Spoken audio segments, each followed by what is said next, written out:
They say time is linear, that it marches forward like an unbroken chain, unbending, indifferent, but the Word of God says otherwise. It says there is a season, a time appointed, a moment set in the heavenly scrolls long before your first breath, long before kingdoms rose or fell. And I tell you now, this is not just another year, not just another summer. June 2025 is not a coincidence. It is not a blip in the rhythm of passing months. It is a convergence. It is a prophetic marker. It has been written. Long ago, the prophet said, "To everything there is a season, and a time to every purpose under heaven." That is not poetic language. It is revelation. That means there are times for building and times for tearing down, times for peace and times for war.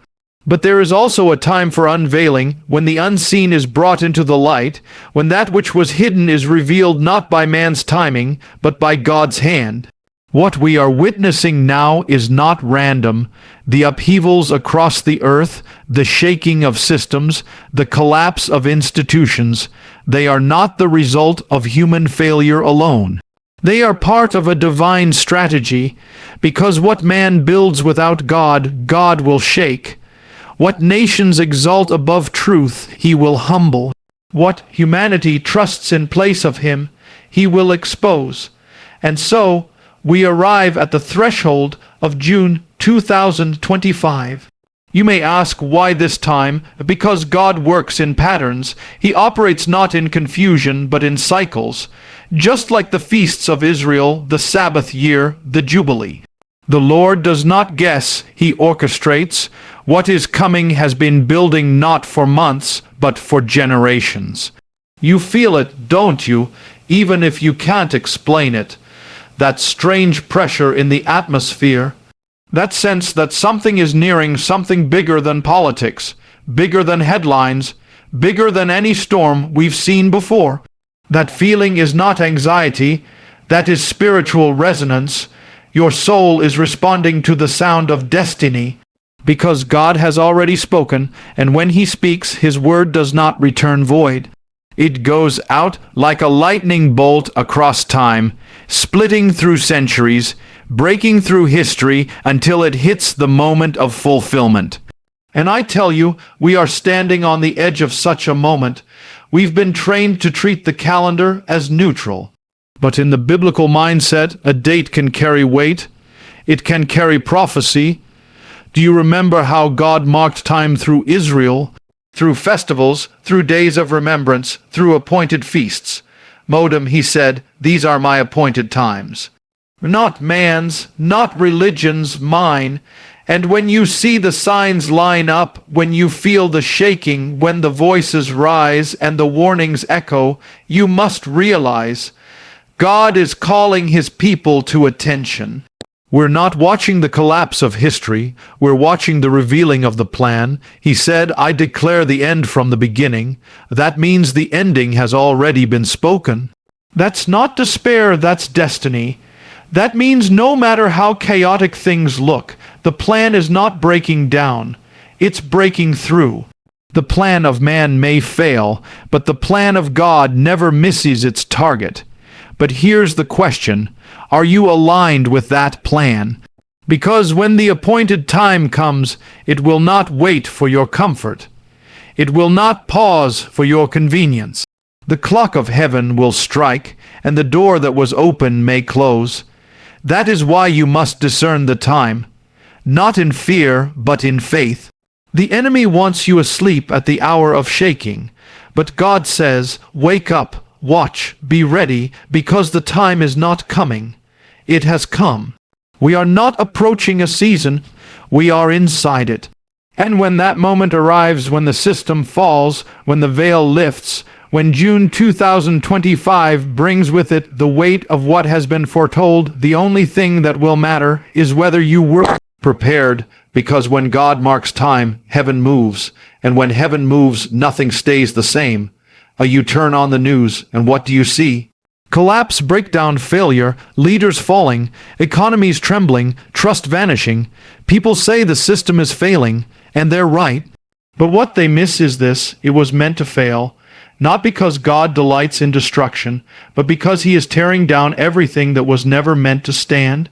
We live in a world built on sand, foundations laid by pride, structures raised by greed, institutions that exalt man while pushing God out of the equation.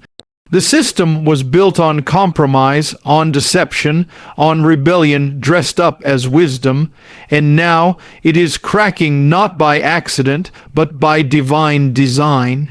Because when God removes his covering, the counterfeit is exposed. It's not just politics. It's not just money. It's the entire structure: education, media, entertainment, morality. It's all intertwined, and what we're watching is not a glitch in the program. It is a divine disassembly, a prophetic deconstruction. God is not just allowing the failure, he is using it. Because he will not allow a world to stand that mocks his name and silences his truth. Some of you have prayed for revival. Others have cried out for justice, for cleansing, for awakening. But did you think it would come gently? Did you think the idols of a nation would fall without a sound? No. Revival is not just light, it begins with shaking. The system must break before the Spirit can move. The ground must crack before the river flows. This is the mercy of God dressed in judgment. This is the fire that purifies, not destroys. And when the buildings fall, when the voices of pride are silenced, when the things you trusted are no longer there to hold you up, that's when you see clearly. That's when you remember who is truly sovereign. What's happening now is not a crisis of government, it's a crisis of gods. The gods of comfort, the gods of entertainment, the gods of self, the gods of control, and just like the gods of Egypt, they are being judged. Because God is not mocked. He waits, but he does not forget. And when the appointed time comes, he moves. That time is now. June 2025 is not the beginning of failure. It's the culmination. The systems have already been unraveling. But now the unraveling will accelerate. The hidden will be revealed. The ground will shift beneath the feet of the arrogant. And many will not understand what is happening because they never discerned the signs. But those who walk in the Spirit, they will know. And you must be one of them. Because if you put your hope in the system, you will fall with it. If you tie your identity to the culture, you will be broken when it shatters. If your security is in the economy, in politics, in media, in the voice of man, you will be shaken. But if your foundation is in the unshakable, in the eternal, in the word of the living God, you will stand. Do not mourn what is being torn down. Mourn only if your heart is still clinging to it, because what is being removed was never holy to begin with. And in the absence of the counterfeit, God is making room for the real. When the systems of man collapse, the kingdom of heaven begins to rise in its place. The kingdom that cannot be voted out, cannot be bought, cannot be canceled. There is purpose in the collapse. There is mercy in the shaking. There is clarity in the silence that follows a fall. So don't waste your strength trying to hold up what God is pulling down. Let it fall. Let Babylon fall. Let the walls that were never built on truth crumble to dust. And then, in the ashes, listen for the whisper of heaven. Because while the world sees destruction, the remnant sees birth. While the world fears instability, the children of God feel the stirring. This is the moment not to run and hide, but to rise and speak, to shine in the darkness, to declare that our hope was never in the system. It was in the Savior. And when June 2025 comes and the unraveling becomes undeniable, the only question will be, did you build your house on the rock or on the sand? There's a reason you're feeling what you're feeling, that weight in your chest, that uneasiness you can't shake. The quiet panic behind your eyes, it's not just emotion, it's not just stress or exhaustion, it's something deeper, something spiritual. It's the groaning of your spirit in a world that is being shaken. And I tell you this tonight, not to discourage you, but to wake you, to remind you that the storm you feel is not meant to crush you. It's meant to call you. You see, Darkness is not just the absence of light. It's the place where decisions are made, when everything is stripped away, when the distractions are silenced, when the noise of the world fades into the background. Then comes the whisper. And in that whisper, God speaks. The darkness is the threshing floor. It separates what is real from what is empty. It reveals what's inside when everything else falls away. You were never called to be comfortable. You were never promised a journey without conflict. From the beginning, this has been a battle: light versus darkness, truth versus deception, faith versus fear. And now, as the shaking intensifies, the enemy has released a flood of discouragement. He is using anxiety like a weapon, fear like a fog, depression like a snare. Why? Because he knows if he can trap your mind, he can stop your mouth. If he can confuse your thoughts, he can silence your witness. But I tell you this, your feelings are not your fate. Your fear is not your identity. And your weakness is not your disqualification. Because when the darkness presses in, that is the moment God does his greatest work, not in the absence of fear, but right in the midst of it. Not after the battle, but in the heat of it. The Lord is not surprised by your struggle. He's not caught off guard by your tears. He's not ashamed of your wrestling. In fact, he already factored it into the equation. The pressure you feel is not to destroy you. It's to push out the false and to reveal the fire. It's to make the calling real. It's to bring you face to face with the truth that when everything else is shaken, only he remains. So, what do you do with these negative feelings? You don't bury them. You don't pretend they're not there. You bring them into the presence of the one who sees all. You surrender them. You lay them down at his feet. Because he said, "Come to me, all you who are weary and burdened, and I will give you rest." Not when you've fixed yourself. Not when you've figured it all out. Come now, come broken, come afraid, come trembling, and you will find the arms that never fail. There's something powerful that happens when you stop resisting the storm and start listening in it. When you stop asking why me and start asking what now. That's where the shift begins. That's where fear gives way to faith, not because the storm goes away, but because your spirit starts to rise above it. Because in the midst of the shaking, you begin to hear what heaven is saying. You were born for this hour. Do you hear me? You were not born by accident. You were not placed here by chance. You were born to stand when others fall. To speak when others are silent, to shine when the world is covered in shadows. And this moment, this strange, painful, uncertain moment, is not your defeat. It's your defining. The shaking of June 2025 is not just about nations and systems. It's about souls. It's about your soul.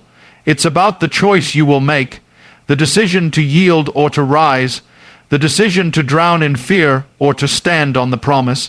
Because every shaking leads to a crossroads, and every crossroads leads to a choice. And the voice of fear is loud, but the voice of truth still speaks. The enemy wants to keep you trapped in your own mind, but the chains can't hold if you walk out. The prison door is already open.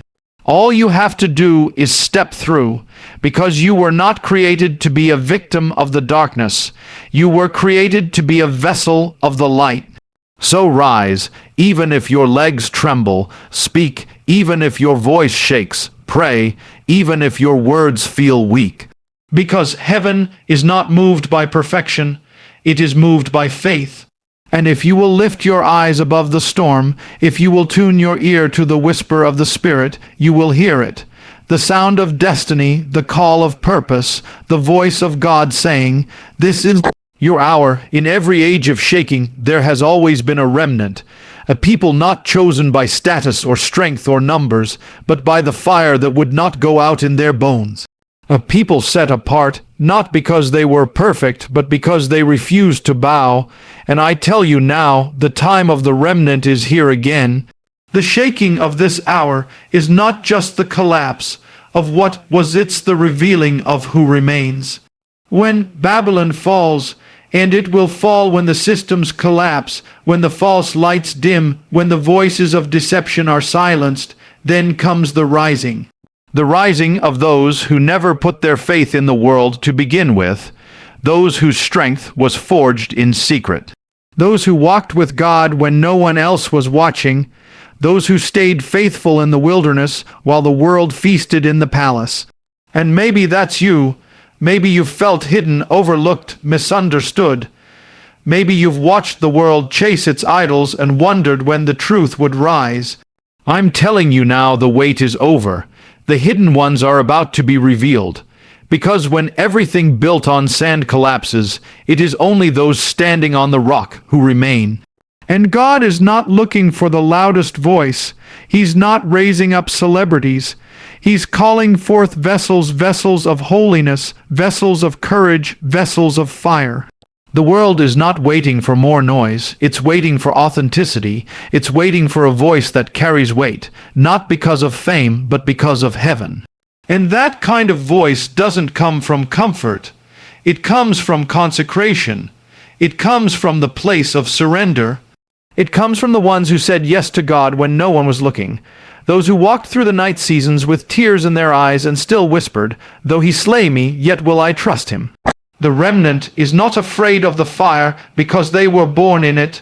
They've been tested, refined, stripped of the things others still cling to. The remnant is not made on stages. They're formed in the shadows, formed in prayer closets, formed in the furnace of disappointment, the silence of unanswered questions, the weight of obedience when obedience hurt. And now their moment is coming. June 2025 is not just a shaking of systems. It is the unveiling of sons and daughters, those who have been trained not by institutions but by the Spirit, those who carry authority not because of titles but because of time spent at the feet of the King. When the world looks for solutions, these are the ones who will speak. When the people cry out for answers, these are the ones who will carry the word of the Lord in their mouths. Not theories, not opinions, revelation. God is not calling the remnant to survive. He's calling them to stand, to lead, to shine, to walk into the ruins and speak life, to enter the chaos and carry peace, to declare truth not just in word but in power. This is not the time for retreat. This is the time to rise, because you were not born to echo the culture. You were born to confront it. You were not made to blend in, you were made to blaze. The time for compromise is over. The days of lukewarm living are done. The middle ground is disappearing, and what remains is clarity, light and darkness, truth and deception, covenant and rebellion. The line is being drawn, and the remnant must decide not just who they are, but whose they are. Because when the fire comes, it reveals everything, and only what is real will stand. So to the one who feels unqualified, unnoticed, unimportant, this is your confirmation. God has seen you, God has prepared you, and this is your moment. You didn't survive just to exist. You were preserved for a purpose. You were carried through the fire so that you could carry the flame.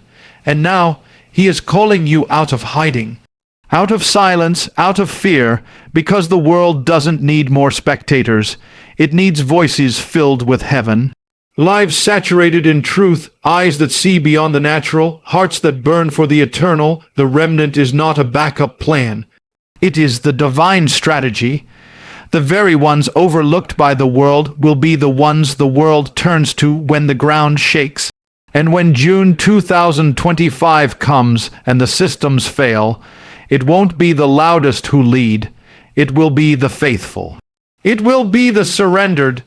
It will be the ones who chose obedience over applause, holiness over hype, the secret place over the spotlight. And if that's you, then get ready, because the rising has already begun.